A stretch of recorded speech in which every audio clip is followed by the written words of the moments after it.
Salut à tous, on se retrouve pour l'épisode 1695 du Zap Image. On commence aujourd'hui en ce dimanche 9 janvier avec deux anniversaires aujourd'hui. On commence tout d'abord avec la pépite brésilienne du Real Madrid.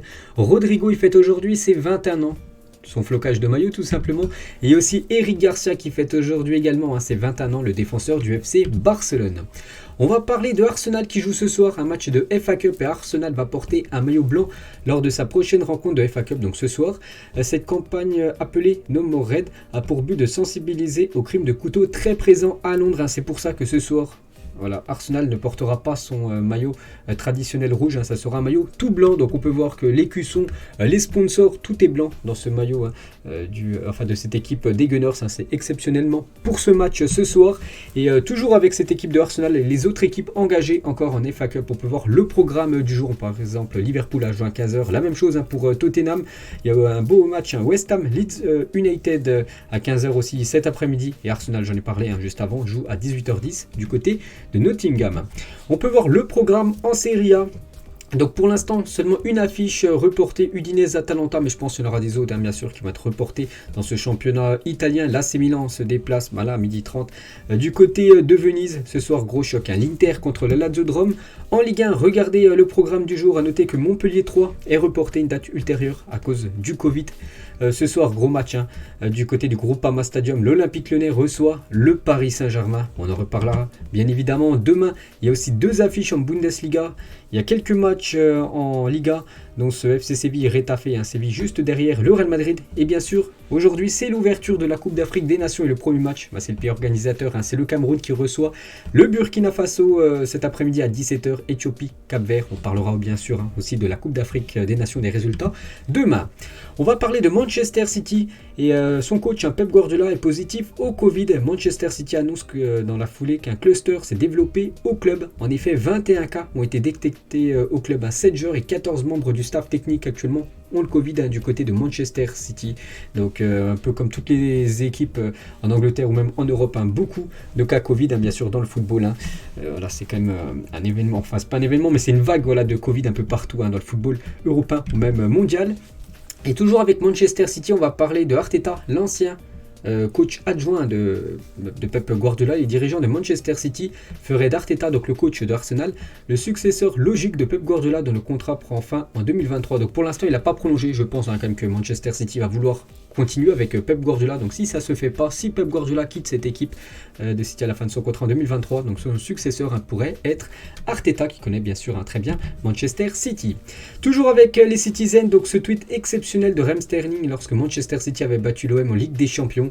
Sorry Magaté, parce qu'il avait fait le signe Joule, le rappeur marseillais, donc il avait mis ça, donc ça remonte au 27 octobre 2020, donc une petite info concernant Sterling.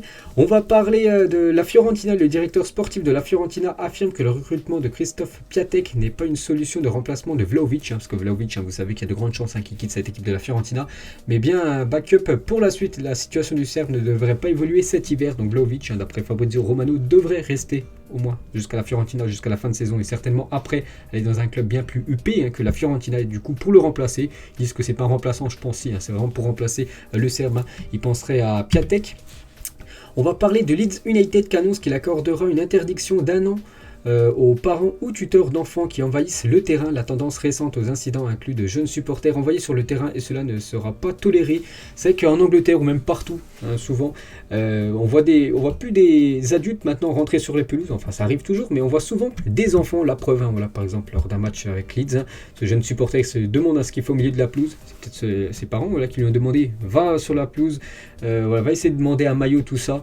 Et surtout, c'est que les enfants, après, ils sont pas condamnés, ils vont pas en garde à vue, ils retournent directement auprès de leurs parents. Donc c'est pour ça que maintenant, les parents seront interdits de stade quand ils seront surpris envoyer leurs enfants tout simplement sur la pelouse. Je pense que c'est une bonne initiative. Regardez un nombre d'enfants qui rentrent sur les pelouses. Récemment, par exemple, cet enfant qui est parti voir Kepa lors du dernier match de Chelsea. On va parler de la tenue de Pierre-Emerick Aubameyang à la remise des prix de la Confédération africaine de football en 2017. On peut voir Sadio Mané, costard. La même chose pour Riyad Mahrez. Regardez Aubameyang comment il s'était présenté avec un costard. Il était venu en mode détente. L'attaquant gabonais. Une photo lors du dernier match de Manchester United contre Wolverhampton et regardez la différence de taille entre Raphaël Varane très grand et Podence, un jeune enfin un jeune, plutôt petit joueur portugais de l'équipe de Wolverhampton, sacrée différence de taille. On va parler de Ben Taleb, donc un joueur algérien. Il signe officiellement du côté de Angers, libre de tout contrat après être notamment passé par Newcastle, Tottenham ou même Schalke 04. Le milieu de terrain algérien a 35 sélections.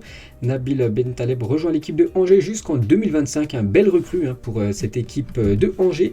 On va parler de Andy Cole qui a fait une déclaration sur Cristiano Ronaldo et Bruno Fernandes, les deux Portugais du côté de Manchester United. Je regarde Bruno Fernandes et depuis le retour de Ronaldo, ce n'est plus le même joueur que la saison dernière. Je me demande pourquoi son rendement a changé depuis le retour de Ronaldo. C'est qu'avant que Ronaldo soit du côté de Manchester United, Bruno Fernandes était vraiment le meilleur joueur de l'équipe, décisif quasiment à tous les matchs, soit les buteurs, soit les passeurs D. Et depuis l'arrivée de Ronaldo, on voit beaucoup moins comme Bruno Fernandes, qui comme il n'est pas ouf, tout simplement depuis l'arrivée de CR7. C'est peut-être à cause de Cristiano Ronaldo, on ne sait pas. Voilà, une petite info, et je pense que c'est véridique ce que dit Andy Cole. Et toujours avec Cristiano Ronaldo, donc qui menace de quitter Manchester. Donc Cristiano Ronaldo déjà sur le départ, d'après un article de 11 Mondial. Et on peut voir, donc je vais réduire un petit peu, on peut voir ce qui a été marqué. Selon le Daily Star, Cristiano Ronaldo considérait en effet sérieusement la possibilité de quitter les Red Devils dès cet été, agacé par le fonctionnement et le management du club. Depuis son retour, CR7 serait notamment très attentif à une chose, le choix du prochain manager de Manchester United, alors que Ralf Rangnick ne semble pas le coach idéal sur la durée. N'oubliez pas que c'est un coach normalement pour l'intérim, jusqu'à la fin de saison, et après bien sûr Manchester essaiera de trouver vraiment un vrai coach. En d'autres termes, d'après le média anglais, si le prochain manager choisi par les dirigeants ne convainc pas, CR7, le portugais, pensera partir dès l'été prochain. Il pensait que ça serait mieux comme ça, c'est un gagnant né et il veut gagner plus de trophées, alors le choix du prochain manager l'aidera à décider de son avenir, a confié une source aux médias anglais. Et voilà les gars, ce qu'on dit sur Cristiano Ronaldo, et c'est vrai qu'actuellement à Manchester United, un petit rappel, ils sont 7e de première ligue. N'oubliez pas, c'est les 4 premiers qui se qualifient. Je pense qu'il n'y a pas de Ligue des Champions pour Manchester United l'année prochaine. Je pense que CR7 quittera cette équipe des Red Devils. Et plusieurs joueurs de Manchester s'interrogent sur les aptitudes de Ralf Rangnick à diriger l'équipe avec une ambiance déjà délétérée. Avant son arrivée, le technicien allemand ne parvient pas à fédérer le vestiaire. C'est qu'il est coach de cette équipe de Manchester, ça va faire bientôt un mois. Et voilà, c'est pas ouf comme Ralf Rangnick, donc il pourrait peut-être, vraiment si les mauvais résultats continuent du côté de Manchester, pourrait peut-être se faire licencier dans quelques jours. Et le coach, peut-être les gars du côté de Manchester, peut-être le coach officiel, vraiment le vrai coach l'été prochain, on pense à Erik ten Hag, est en pole position pour devenir le prochain entraîneur de Manchester United cet été. Donc lui actuellement il est en poste du côté de l'Ajax Amsterdam. Des nouvelles de Paul Pogba, les dirigeants de Manchester proposeraient un salaire hebdomadaire de 600 000 € à Paul Pogba pour le convaincre de prolonger. Il n'a toujours pas prolongé, n'oubliez pas qu'en juin 2022 c'est la fin de contrat de Pogba du côté de Manchester. Et 600 000 € hebdomadaires, si je ne me trompe pas, je crois c'est par semaine. C'est énorme bien sûr le nouveau salaire que pourrait toucher Pogba bien sûr s'il venait à prolonger du côté des Red Devils. Une petite info concernant Ousmane Dembélé, lui aussi Dembélé en fin de contrat, en fin de saison. Si Dembélé n'a pas prolongé ou n'est pas parti du Barça d'ici la fin du mercato, donc 31 janvier, alors il lui sera très compliqué de jouer. En gros, le Barça le punira certainement et le mettra sur le banc, pour cette fin de partie de saison. Et bien sûr, s'il ne prolonge pas, il partira gratuitement l'été prochain. Donc ça peut être bien sûr une punition pour Dembélé, bien sûr, s'il venait à ne pas prolonger du côté du Barça.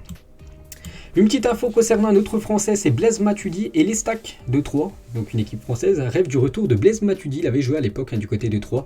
L'Inter Miami aimerait le vendre. Il joue du côté de la MLS. Concurrence avec El Garafa au Qatar qui aimerait lui offrir un pont d'or. Bon, bien sûr, après pour Troyes, le problème c'est niveau salaire. Bien sûr, du côté du Qatar, il toucherait énormément d'argent. Après, Troyes aimerait faire revenir Blaise Matuidi. Affaire à suivre. On va parler de Luis Diaz. Il n'y a pas de discussion entre Liverpool et le FC Porto pour Luis Diaz. Les Reds ont bien envoyé à plusieurs reprises, 5 fois, un recruteur observer le Colombien l'année dernière. Mais la priorité actuelle est la prolongation de Mohamed Salah du côté de Liverpool. On va parler de Bamba Dieng. Et Newcastle et l'Atalanta Bergame se sont vus offrir la possibilité de recruter Bamba Dieng, l'attaquant sénégalais qui dispute actuellement la Coupe d'Afrique des Nations. L'OM réclamerait une somme d'environ 15 millions d'euros pour céder son jeune buteur sénégalais sous contrat jusqu'en juin 2024. C'est qui plaît avec ses bonnes performances du côté de Marseille, il plaît maintenant du côté de l'étranger. Newcastle, mais aussi des autres équipes en Angleterre et aussi l'Atalanta Bergame qu'on a vu sur l'attaquant marseillais. Anthony Mendes est tout simplement l'agent de Seko Fofana qui fait une grosse première partie de saison du côté de Lens, PSG ou l'OM. S'il doit aller dans un club programmé pour les compétitions européennes ou dans un grand club étranger, ça se fera naturellement. C'est la suite logique, il est ambitieux d'après Foot Mercato. Donc en gros, voilà, il est du côté de Lens, Seko Fofana, et il pourrait potentiellement viser plus haut que Lens. Le PSG, pourquoi pas, ou même l'équipe de Marseille. Donc ça aussi, ça pourrait se faire peut-être lors du prochain mercato estival. Je ne pense pas qu'il quittera cette équipe de Lens cet hiver. On va parler de Tottenham qui devrait sonder Wolverhampton concernant Adama Traoré, le puissant attaquant espagnol. On peut voir que les Spurs ont des vues sur lui. On va parler de Rafinha, est supervisé, annoncé chez plusieurs géants d'Europe. Je pense au Bayern. Rafinha voit son club Leeds tout faire pour le prolonger, pour mettre fin aux rumeurs. Les contacts avec son agent ont déjà eu lieu. Une revalorisation salariale est prévue pour Rafinha du côté de Leeds United. D'après les dernières infos, il y a à peu près 1 semaine, 2 semaines, on entendait la rumeur du côté du Bayern. Du coup, on n'entend plus trop cette rumeur, on entend plutôt une info concernant qui pourrait prolonger tout simplement du côté de l'Angleterre. Ce Griezmann-là et son but contre Lyon, je ne sais pas si vous vous souvenez, c'est bien sûr Grisou du côté de la Real Sociedad. Il avait marqué une magnifique bicyclette, un magnifique retour acrobatique contre l'équipe de Lyon. À l'époque, c'était au stade Gerland. Et Griezmann, un petit saviez-vous les gars sur lui, tous les enfants d'Antoine Griezmann sont nés le même jour. C'est complètement incroyable. Le 8 avril 2016, le 8 avril 2019 et le 8 avril 2021. Incroyable quand même cette info sur Griezmann qui est actuellement blessé. Un bon rétablissement à lui. Sur l'ensemble de l'année 2021, Aurélien Tchouaméni a été le meilleur récupérateur du monde d'après SofaScore. Félicitations à ce joueur qui est pisté par de grandes écuries. Je sais que Chelsea, les gars, pense à l'après N'Golo Kanté et il pense à Aurélien Tchouaméni. N'oubliez pas que Monaco a fixé son prêt à 70 millions d'euros. Donc félicitations pour ce titre du meilleur récupérateur du monde. Ruben Neves plaît à Manchester United qui pourrait débourser 35 millions d'euros près de Wolverhampton pour en transférer le Portugais qui joue, je crois, au milieu de terrain. Ruben Neves, peut-être encore un Portugais du côté de Manchester United. On peut voir les nominés pour le titre de joueur du mois en Première Ligue: Cancelo, Maddison, Martinelli, Mount, Odegaard, Son et Raheem Sterling. Donc ça va être dévoilé le vainqueur dans quelques jours. La meilleure version de Mesut Özil, certainement quand il évoluait du côté du Real Madrid, le joueur allemand qui avait des stats exceptionnelles du côté du Real, surtout en termes de passes décisives. L'un des meilleurs passeurs de l'histoire du football, bien sûr, le joueur allemand. On va parler d'un autre allemand, c'est Antonio Rüdiger qui ne souhaite pas se précipiter pour signer un pré-contrat avec un autre club. De plus, une prolongation avec Chelsea n'est pas à exclure et les Blues pourraient faire de lui le défenseur le mieux payé de Première Ligue en cas de proposition. Donc lui a le même souci que Dembélé ou je sais pas, Paul Pogba. Il est en fin de contrat, en fin de saison. Chelsea veut le prolonger, il ne sait toujours pas, parce qu'on parlait du Real Madrid, on parle aussi du Bayern, on parle aussi du Paris Saint-Germain pour Rüdiger. Et il sait que s'il prolonge du côté des Blues, qui est une très belle équipe bien sûr européenne, il pourrait être certainement le défenseur le mieux payé du championnat anglais. Maurizio Sarri, franchement, dites-le nous si le Covid est si dangereux que ça. Arrêtez le football et confinez-nous, sinon rétrogradez-le au rang de simple grippe. Donc voilà ce que pense Sarri du Covid actuellement. Donc une déclaration surprenante du coach italien. Un petit retour l'année dernière en 2021, on va faire le bilan des meilleurs buteurs et meilleurs passeurs, donc meilleurs buteurs. Donc là on parle dans les 5 grands championnats, c'est bien sûr Robert Lewandowski, 69 buts devant. Donc Robert Lewandowski, Pologne à son cumul, bien sûr. Deuxième, Robert Lewandowski, cette fois-ci du côté du Bayern. Donc voilà, c'est une stat complètement... là c'était plutôt année après année, là, si je ne me trompe pas, bien sûr, parce que là on passe au meilleur passeur sur l'année dernière, bien sûr, dans les 5 grandes ligues. Donc c'est Thomas Müller. Pourtant je vous avais dit que c'était le joueur Tadic, le joueur de l'Ajax, mais voilà, là, enfin le championnat hollandais n'est pas considéré comme une grande ligue européenne. Donc voilà les meilleurs passeurs sur l'année, donc de janvier à décembre, bien sûr, c'est Müller. On peut voir que Kylian Mbappé est très bien classé à la 3e position, 22 passes D quand même pour Mbappé avec le PSG. Ce duo, les gars, Cristiano Ronaldo et Zinedine Zidane, à l'époque, quand les deux travaillaient ensemble, enfin, quand ils évoluaient du côté du Real Madrid. Et David Bettoni, l'adjoint de Zinedine Zidane, à l'époque, du côté du Real. Cristiano est le plus grand, les chiffres, la longévité parlent pour lui. Je l'ai côtoyé humainement, il a beaucoup de cœur, mais il est aussi très exigeant au quotidien. Sur le palmarès, il est le plus grand. Enfin, il est plus grand que Zinedine Zidane. Oui, c'est vrai qu'il a remporté beaucoup de Ligue des Champions. Du côté du Real Madrid, beaucoup plus de buts. N'oubliez pas que c'est le meilleur buteur de l'histoire du Real Madrid. Donc voilà, belle déclaration de Bettoni.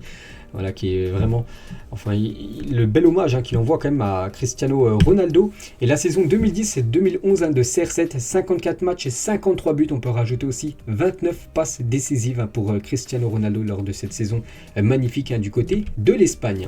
Cette image dégage tellement de puissance. On peut voir Ronaldo avec Karim Benzema, on peut voir l'écusson du Bayern, bien sûr c'était un match de Ligue des Champions, le Real se déplaçait en Allemagne, le Real s'est imposé lors de ce match, c'est qu'avec cette photo prise de bas en haut, on peut voir la puissance de cette photo bien sûr. Des nouvelles de Christian Eriksen, durant quelques jours, Christian Eriksen s'est entraîné en Suisse du côté du FC Chassau, donc une équipe suisse, je ne sais pas si évolue en première division, bref voilà une petite info concernant Eriksen, n'oubliez pas qu'il est pisté par l'équipe de l'AS Monaco, qui pourrait peut-être lui proposer un contrat. Des nouvelles de Emiliano Sala qui nous a quittés, bien sûr, vous savez. Donc le club formateur d'Emiliano Sala a remporté le championnat 2021 de la ville d'Esperanza avec un maillot semblable à celui du FC Nantes, bien sûr. On n'oublie pas l'ancien joueur nantais Emiliano Sala. Des nouvelles de Erling Haaland, proche du divorce avec le Borussia Dortmund. Vous savez qu'Haaland et Dortmund, ça sent la fin en fin de saison. Et Sébastien Kell, directeur sportif du BVB, nous allons nous asseoir avec Haaland et son entourage au cours des semaines prochaines. Ça serait bien que la décision sur son futur club, soit sur son futur club ou soit sur une prolongation du côté de Dortmund ne s'éternise pas. Donc en gros, il faudrait qu'il prenne sa décision avant le 31 janvier. Voilà, Haaland, soit il prolonge ou soit il prend une direction à l'étranger. On parle du PSG, on parle en Angleterre, on parle surtout quand même du championnat espagnol avec le Real Madrid et l'équipe du Barça.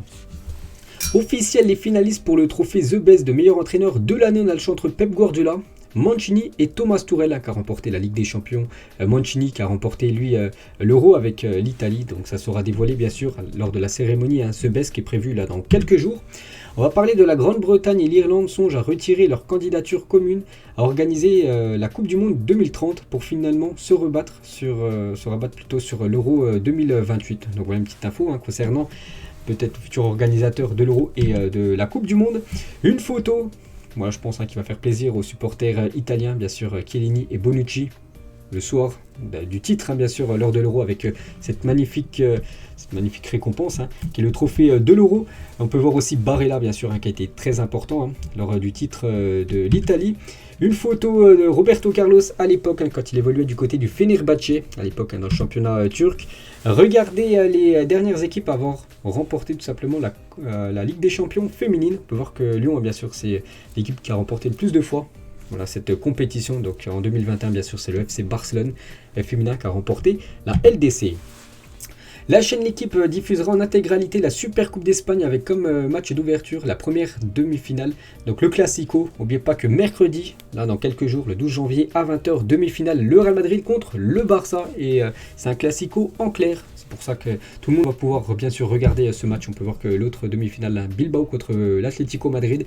Et la finale, c'est prévu dimanche prochain à 19h30. Bien sûr, ce match sera diffusé une nouvelle fois sur l'équipe 21.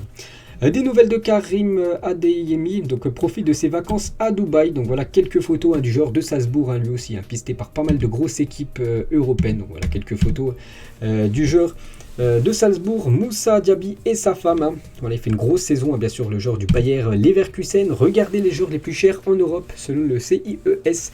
Et on peut voir quand même aucun Français. Souvent, on voyait quand même Kylian Mbappé dans ce top 10 des joueurs les plus chers au monde. Et maintenant, il n'est même plus dedans d'après le CIES.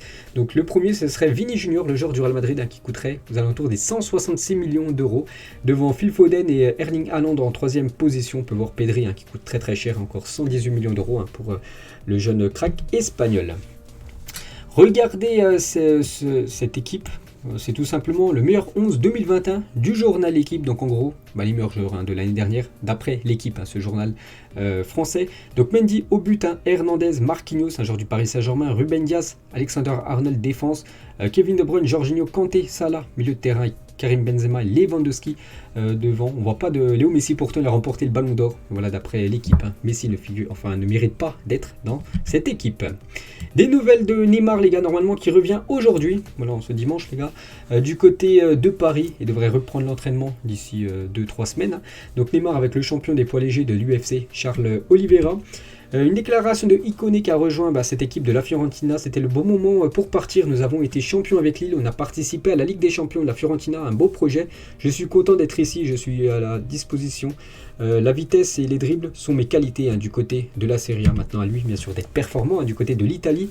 Ronaldinho dans la pub Pepsi tournée en 2004 bien sûr, la légende R10.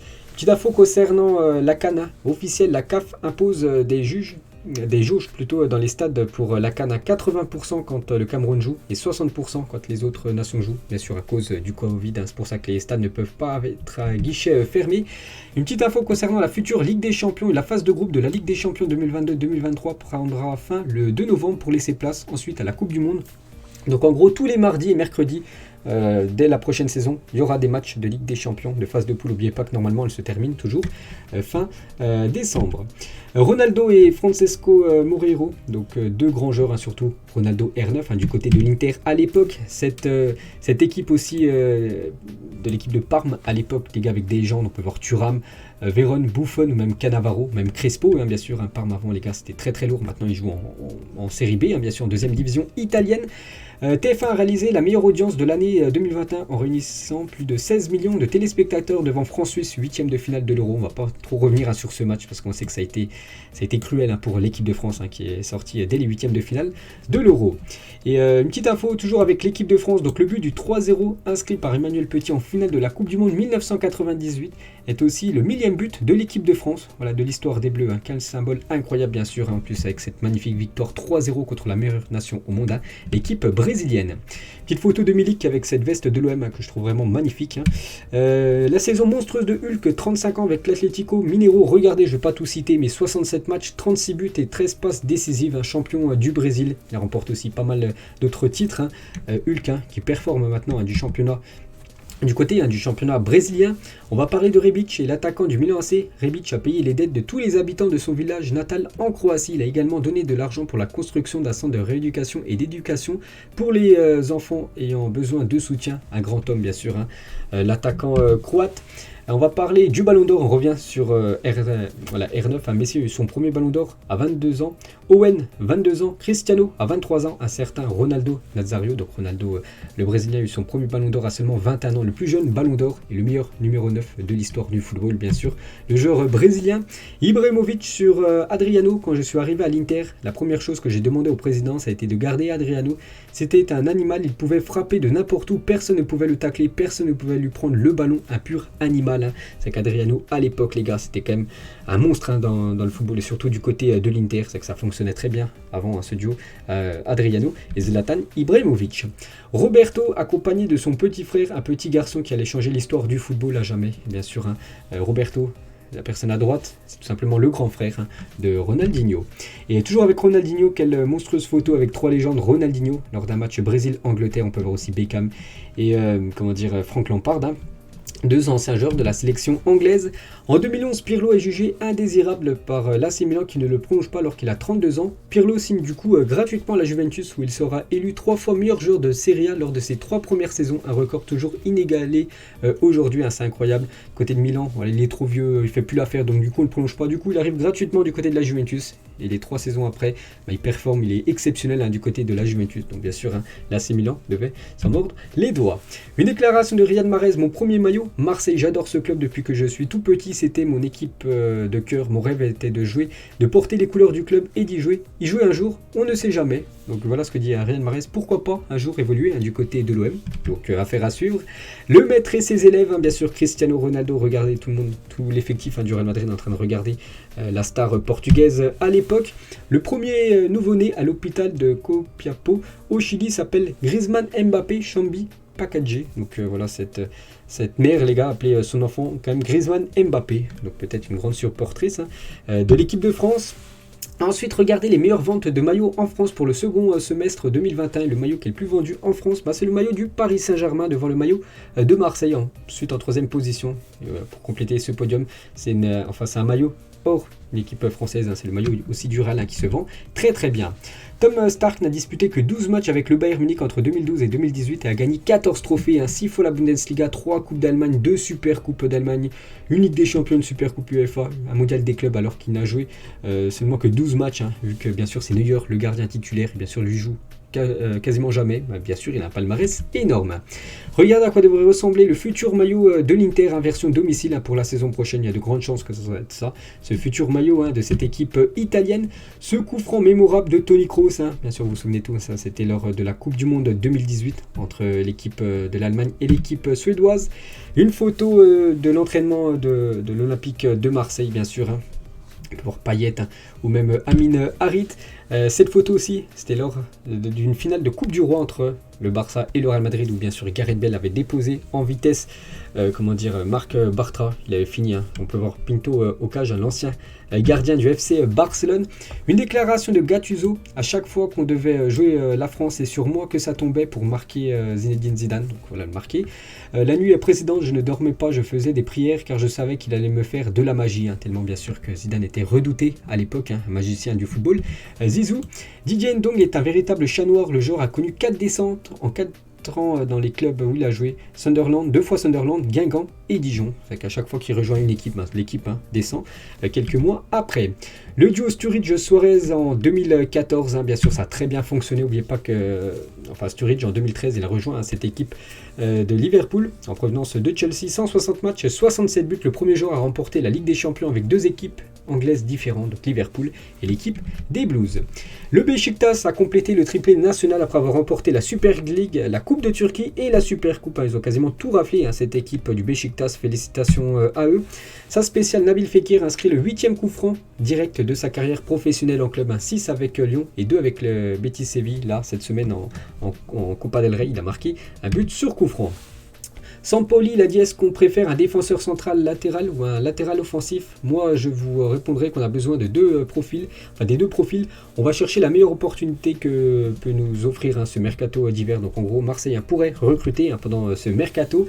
Et concernant un Marseillais, ancien joueur de West Ham, on peut voir les joueurs ayant délivré le plus de passes clés à West Ham en PL depuis août 2015. On peut voir que Payet, il a délivré plus de 193 en seulement 48 matchs. Et Payet a quitté les Hammers il y a 5 ans. Il est toujours dans ce classement des joueurs qui ont délivré le plus de passes clés. Donc c'est pas des passes décisives, c'est des passes clés. Donc en gros des passes qui amènent à un but. Le Barça 2022-2023, d'après le journal Goal, ça pourrait être ça. On peut voir quelques recrues comme Paul Pogba en milieu de terrain, ou même bien sûr Erling Haaland en numéro 9. Et on finit les gars cet épisode juste avec l'année dernière, donc en 2021, tout ce qui s'est passé dans le football. Donc je sais pas, tout en haut à droite, par exemple, voir Benzema en train de se faire juger par rapport à l'affaire de la sextape avec Valbuena. Qu'est-ce qu'on peut voir d'autre au milieu de l'image? Le sacre de l'Italie lors de l'Euro. On peut voir également Pedri tout en bas avec ses trophées, voilà le trophée Copa, mais voilà, miné, il est très fatigué. On peut voir Lampard juste à côté, bien sûr, viré de Chelsea. On peut voir, je sais pas, tout en haut à gauche, Manchester City, ou Riyad Mahrez, qui a le trophée, bien sûr, de l'APL. Donc voilà les gars, la fin de cet épisode. J'espère que ça vous a plu. On se retrouve dès demain pour le prochain épisode. Ciao à tous.